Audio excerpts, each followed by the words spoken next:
Muy amados y amadas hermanas de nuestra congregación en Pamplona, en primer lugar quiero saludar a todos y cada uno de ustedes junto a mis hermanas en Francia, en País Vasco, en Noruega y a todos quienes nos quieren acompañar y que muchas veces lo hacen para poder estar con nosotros a la distancia, orar por nosotros y también participar de este devocional. Quiero saludarles muy fraternalmente junto a los saludos de mi esposa y también deseando que se encuentren todos bien, ayudados por la gracia y misericordia de nuestro buen Dios.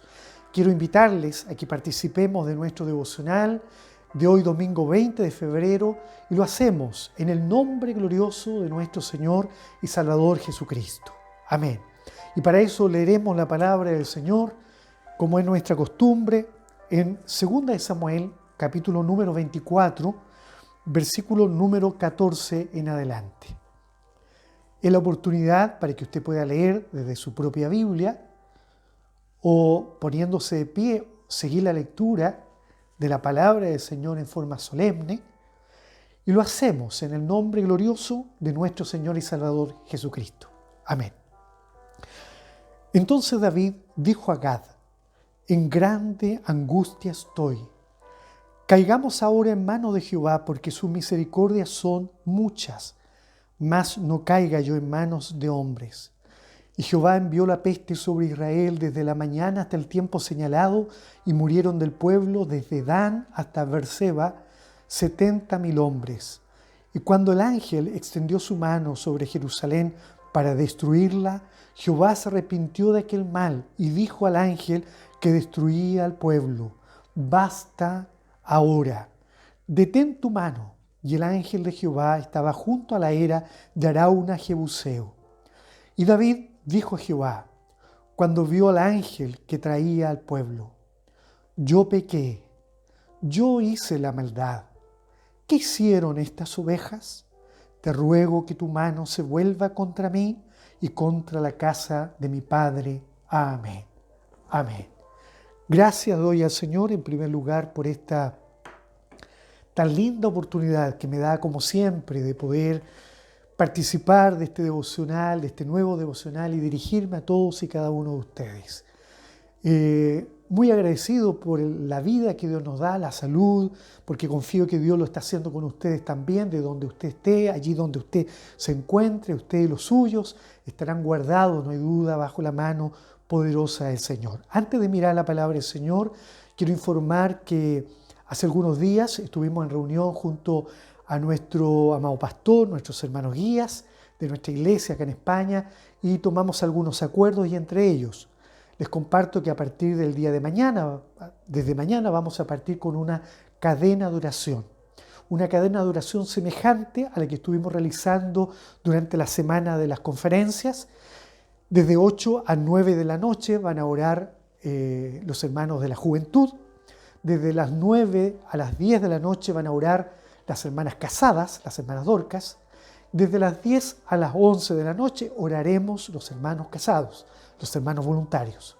Razones de esta cadena de oración. En primer lugar, por razones familiares. Todos nosotros tenemos necesidades familiares, hay necesidad de salud, de trabajo, de mejora de los estudios, de diferentes situaciones que cada familia vivirá. Yo les recuerdo que presentemos estas peticiones ante el Señor para que el Señor pueda responder. Pero también hay necesidades congregacionales. Hay hermanos que necesitan de nuestro apoyo en la oración porque están padeciendo algún problema de salud también, alguna necesidad. Nosotros acá en Pamplona necesitamos que Dios abra una casa de Dios, una puerta del cielo en esta ciudad. Que Dios prepare aquel lugar que Dios ha escogido para que ojalá prontamente pueda abrirse una casa de Dios y podamos reunirnos todas las semanas a alabar el santo nombre de nuestro Dios. Por ahora seguimos haciéndolo de esta manera, estamos autorizados porque no tenemos otra posibilidad, pero oramos para que el Señor pronto nos dé un lugar donde poder congregarnos. Y también quiero pedir la oración por nuestro pastor Luis, quien hoy va viajando a Chile. Uno de sus hermanos carnales ha sufrido una enfermedad, está pasando por un proceso muy difícil. Oremos por ese varón, por su familia, para que el Señor les acompañe en esta hora de la enfermedad y para que nuestro pastor también vaya y regrese con buenas novedades y que cumpla la labor que el Señor, no hay duda, le ha encomendado a través de su Santo Espíritu. Dios le fortalezca, le dirija en todo. Bien, Dios bendiga este aviso, esta cadena de oración será a partir de mañana hasta la última semana del mes de marzo. También quiero aprovechar y entregar saludos cariñosos que envió nuestro amado hermano Rodrigo, guía de la congregación del local de Londres, quien este jueves dio cariñosos saludos para la congregación en Pamplona, y yo también le di saludos nuestros, de ustedes, para ellos, para que él hoy también los entregue en Londres. Bien, vamos ahora a mirar la palabra del Señor. Esta palabra del Señor que hemos leído en Números 24. Perdón, 2 Samuel, capítulo 24. Número 24 era. 2 Samuel, número 24. La palabra del Señor muestra a David que está censando al pueblo. Esta historia usted la puede encontrar también allá en el libro de Primera de Crónicas, en el capítulo número 21. Hay diferencia entre estos dos capítulos, entre 2 Samuel 24 y Primera de Crónicas 21, tanto así que algunas personas que no son cristianas dicen que a través de esos dos capítulos se demuestra que la Biblia se contradice. Pero yo creo que no, la Biblia se complementa. Lo que no dice un capítulo lo dice otro. Y cuando hay diferencias entre algunos escritos es porque un autor lo escribe de una manera y el otro complementa a través de otra idea. Por ejemplo, aquí vamos a ver que ambos capítulos tienen diferencia en la cantidad de personas que fueron censadas. Probablemente porque algunos censaron a todos y otros probablemente censaron solamente a los mayores de 20 años, como enseñaba la ley de Dios en el libro de la ley de Dios, por supuesto, en el libro del Éxodo. Yo quisiera, de alguna manera, señalar que el libro del Éxodo, en el capítulo número 30, le enseñó a Moisés cómo censar a Israel. Y lo que primero quisiera decir es que censar al pueblo no era algo prohibido, era algo que sí se podía hacer. Pero Dios le enseñó a Moisés cómo hacerlo. Incluso los censos realizados fueron hechos por los levitas. Y en segundo lugar, el mismo Moisés lo escribió y lo dice en el versículo 12 del capítulo 30 del Éxodo, que cada vez le dice Dios que él pusiera número a Israel, es decir, lo censara. Cuando tomes el número de los hijos de Israel, dice él, cada uno de los censados, a eso se refiere, dará un rescate por su persona. Un rescate significa una ofrenda. ¿Esto para qué? Para poder, a través de esa ofrenda, poder cubrir las necesidades del servicio del tabernáculo. Entonces, primera cosa, los censos no estaban prohibidos, se podían hacer, pero a través de una forma ordenada. Ordenada a través de la ley, que cada censado, cada persona censada, entregara una ofrenda para que con esa ofrenda se ayudara al mantenimiento del servicio del tabernáculo. ¿Y quiénes eran censados? Generalmente los mayores, los varones mayores de 20 años, porque eran varones que podían tomar en sus manos una espada, ¿sí? Empuñar la espada. Bueno, y este capítulo de alguna manera lo que nos enseña hoy, hermanos, es aquello que muchas veces la iglesia de hoy olvida. Y a veces no considera, porque cuando miramos el Antiguo Testamento y vemos que hay luchas entre naciones, entre pueblos, luchas verdaderas con espada, se sacaban sangre, se mataban, uno tiende a pensar que eran guerras humanas, guerras físicas, ¿sí? Sin embargo, nos olvidamos pensar de que en medio de esas guerras habían verdaderas guerras espirituales. Que ya la guerra espiritual se desarrollaba no solo en el Nuevo Testamento y en la iglesia de hoy, sino que es una guerra que se producía, que se generaba desde el Antiguo Testamento. Y hay pasajes de la Biblia que nos enseñan en el Antiguo Testamento que verdaderamente había una lucha permanente entre Dios y Satanás el diablo. Desde la historia del Edén, cuando miramos a cómo esa serpiente astuta, dirigida por el diablo, ¿verdad?, tienta allí a la mujer y también hace caer al hombre. Cuando miramos allá en el libro de Job, que Satanás el diablo llega a la presencia de Dios para indisponer a Job, vemos la acción satánica. Cuando en el libro de Daniel vemos que Daniel nombra a Miguel, que está luchando por el pueblo de Dios, a favor del pueblo de Dios. Y vamos a ver cómo aquí en este pasaje también hay una influencia satánica sobre el rey David para que David realice algo en forma indebida. Cuando hablamos de David, siempre nos recordamos aquel David valiente, aquel valiente rey que luchó por su pueblo. Un rey que amaba a Dios con todo su corazón y que a la vez también amaba en segundo lugar a su nación. Tanto así que siendo muy muchacho, ese pastorcillo humilde, pobre quizás, mirado en menos por sus propios hermanos, fue capaz de ofrecerse para luchar por el pueblo de Israel. Y aunque sus hermanos no valoraban probablemente eso, él lo hizo con el mejor de los deseos. ¿Sabe con qué deseo? Con el deseo de devolverle la honra también a su pueblo amado. Que no viniesen los filisteos a pisotear la honra del ejército de los escuadrones de Israel. Israel fue un hombre guerrero. David fue un hombre guerrero. Un hombre cuyo, siendo un rey, era el rey que se merecía Israel, digámoslo así. Y miramos aún en los Salmos cómo a través de sus palabras nos muestra que era un hombre valiente. Aprendió él a entender que su fortaleza estaba en Dios, que Dios era la roca de los siglos, era su castillo fuerte, era su fortaleza eterna. Alabado sea el nombre de mi Dios. Qué importante ha sido la imagen de David, creo yo, para la iglesia del hoy. Pero David está aquí sacando cuenta. ¿Y sabe por qué? Porque habiendo marchado a su última batalla, dice la Biblia en este mismo libro de 2 de Samuel, en los capítulos anteriores, que mientras está la batalla aparece un gigante y casi lo mata. Uno de sus colaboradores lo defendió y lo libró de la muerte. Entonces allí los soldados de Israel recapacitaron y le dijeron a él: ya no es necesario que tú salgas más, oh rey, a la guerra, porque no sea que apagues la lámpara de Israel. Ellos reconocían que Israel era para ellos una lumbrera, era una lámpara para Israel que no se podía apagar. Entonces David tuvo que ahora quedarse en el palacio. Ya no es aquel mismo rey que era cuando luchaba por su propia vida contra hombres valientemente y muchas veces lideraba las grandes batallas porque iba con Dios. Él iba, no hay duda, ¿verdad?, con fe, creyendo la grandeza de Dios en él mismo, sino que ahora es un rey anciano, un rey cansado, un rey que ha perdido destreza, es un rey que ha perdido ciertas capacidades. Entonces, a petición de sus valientes, él ahora está en su palacio. Está terminando sus días, está terminando sus años.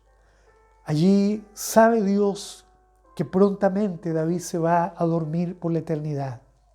Pero no solamente Dios lo sabía, sino que también lo sabía el enemigo del alma.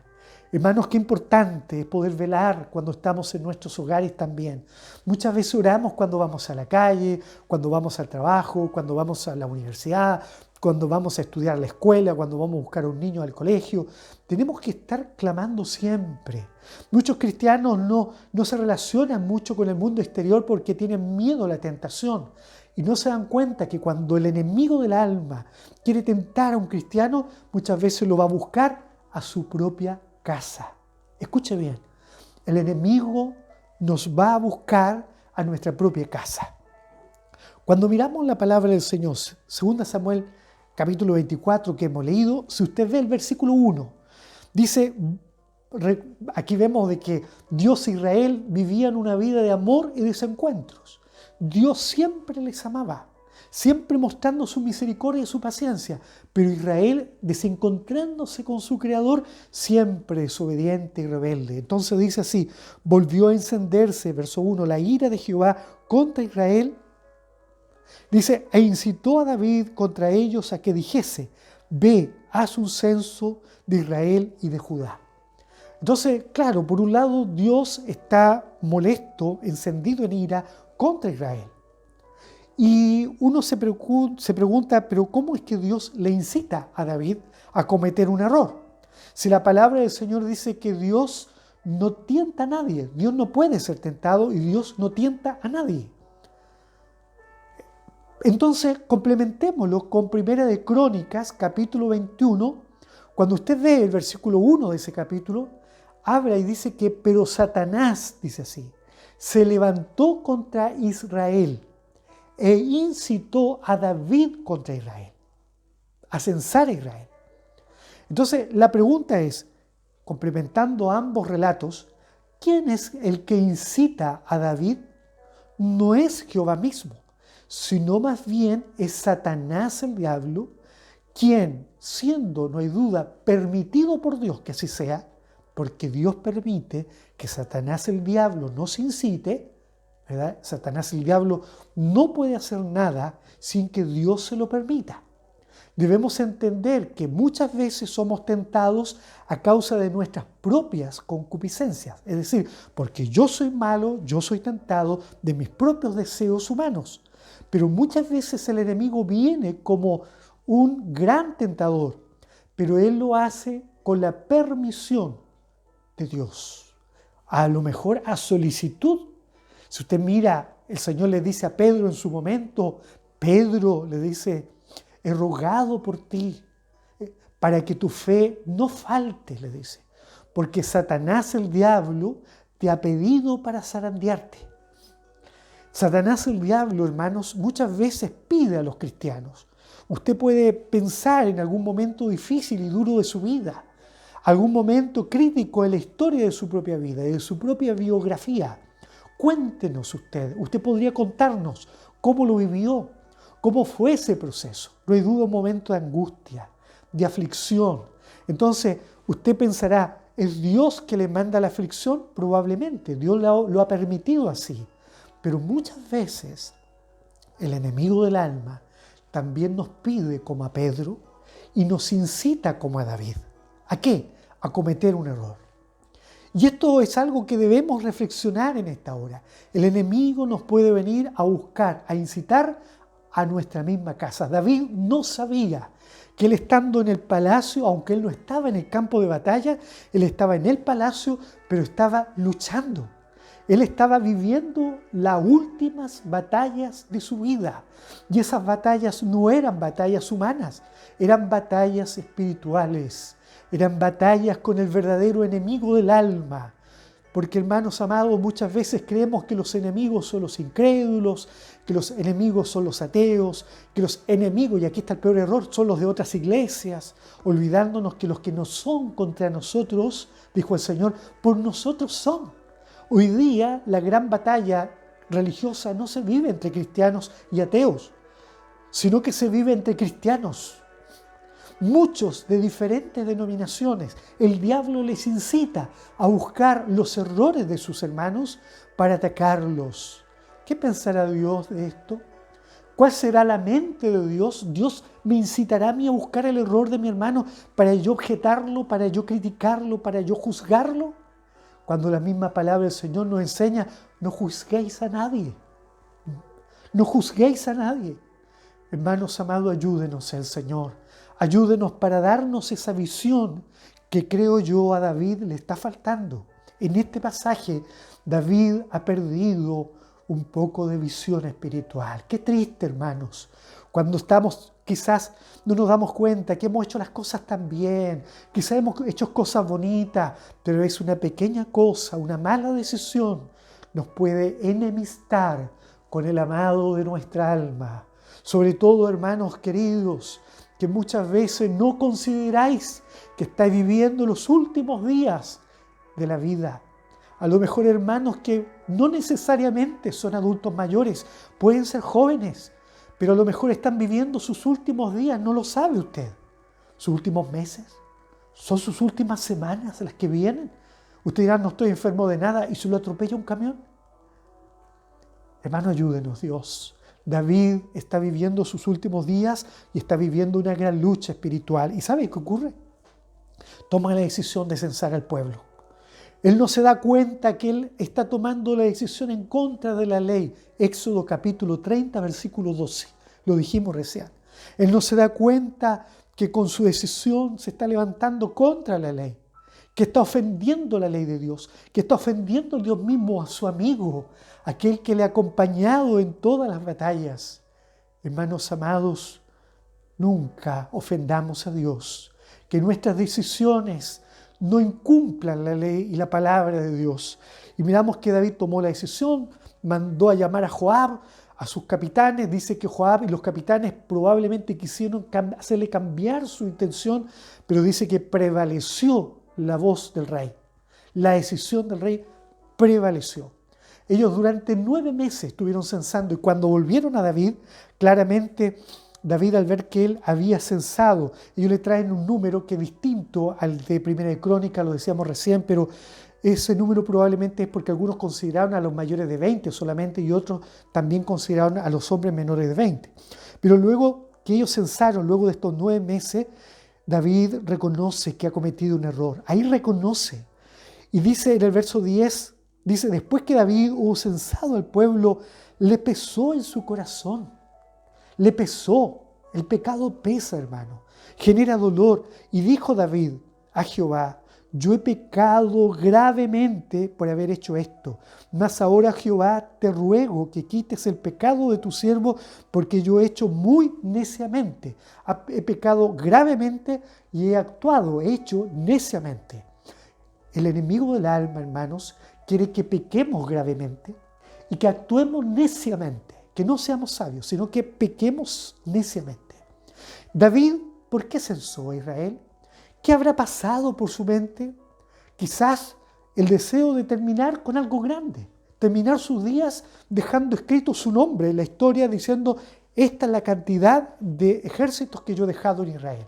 Esta es la cantidad de personas que me han acompañado hasta hoy, para que quedara resguardado eso en la historia de Israel. Quizás, no lo sabemos, pero él reconoce su error. Al escuchar la cantidad de personas, reconoce su error porque se da cuenta de que eran tantos y que de ellos no se había recogido la ofrenda que pertenecía a Dios. Ahí estaba su pecado. Entonces viene el profeta Gad, del cual poco se habla en la palabra del Señor. Él era vidente en la casa del rey, así como lo había sido Samuel. Y Gad le trae la palabra de Dios y claramente le dice que había pecado contra Dios y que Dios le da 3 posibilidades. En primer lugar, le da la posibilidad de que sufra la consecuencia de su pecado. La consecuencia era el castigo del pecado sobre el rey, que era 7 años de hambruna. Podrían ser 3 meses huyendo de sus enemigos, o bien, después de esos 3 meses huyendo de los enemigos, simplemente 3 días nada más, castigado por la mano de Dios.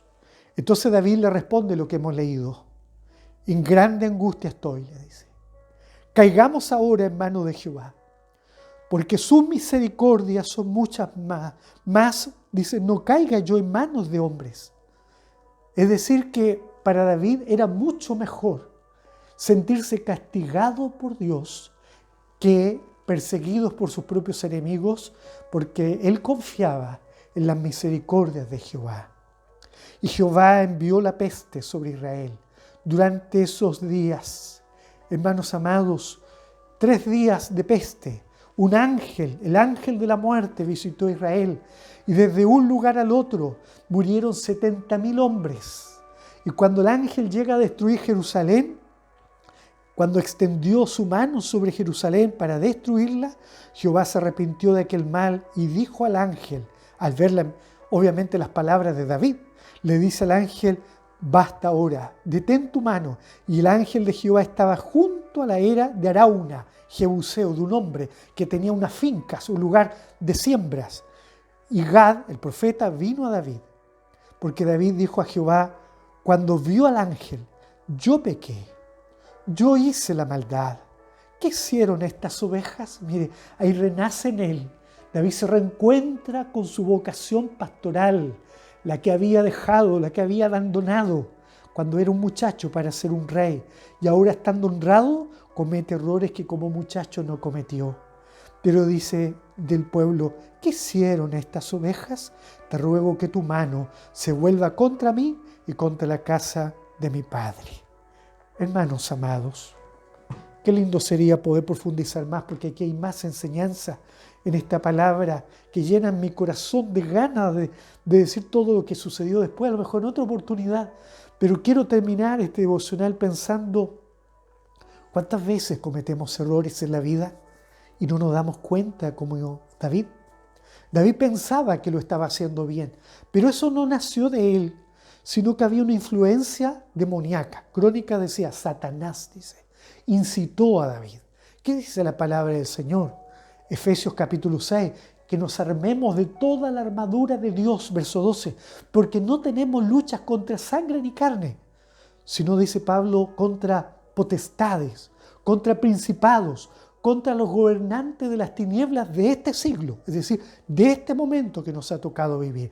Porque aún nosotros en el siglo XXI, hermanos, en el año 2022, Satanás, el diablo y las huestes malignas están luchando contra la iglesia de Dios, contra las congregaciones, aunque sean pequeñas, ellos no tienen misericordia. Contra las familias, quiere destruir su familia. Y decíamos recién, el enemigo llega aún a las casas a destruir matrimonios, destruir la comunión de la familia, a destruir la armonía familiar. Pero en esta hora, hermano amado, que este sermón, que este devocional, sea para usted una palabra que alumbre su vida. Algo está sucediendo en su casa. El enemigo del alma quiere gobernar sobre su hogar. Por efecto de la pandemia no puede acudir a la iglesia como quisiera, entonces se ha sentido solo, ha venido la depresión a su vida, quiere tomar una decisión, probablemente una decisión abrupta como la de David. En esta hora no es Gad, pero sí es la palabra del Señor, la palabra de Cristo, la que nos está alumbrando.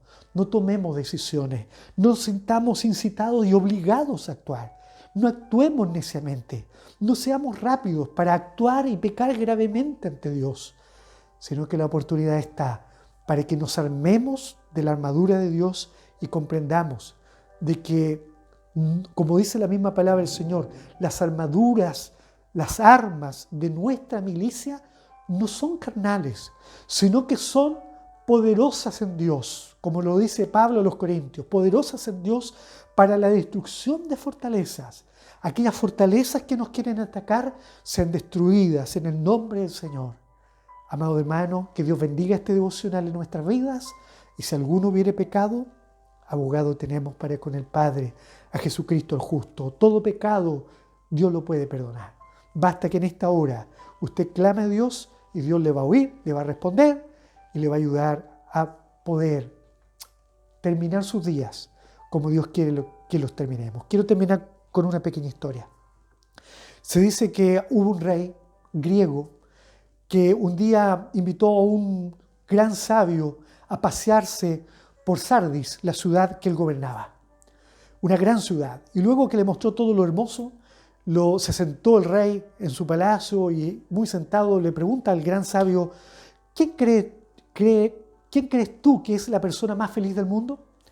Y el sabio lo miró y le dice: yo creo que es tal persona. Le nombra a un hombre llamado Telo, quien murió, le dice, en el campo de la batalla por lo que él más amaba, con sus hombres. Yo creo que él fue la persona más feliz. Entonces el rey lo escuchó y dijo: sí, tienes razón. Pero después de Telo, ¿quién será la persona más feliz? Entonces el sabio le dice: yo creo que fueron esos dos hermanos que yo conozco y que cuidaron hasta los últimos días a su madre, que sufría una gran enfermedad. Entonces el rey se incomodó porque el sabio no lo nombraba a él. Entonces el rey le dice: está bien, pero ¿no me has considerado a mí? Le dice, que mira todo lo que tengo, todo lo que he logrado, soy el hombre más rico de la tierra.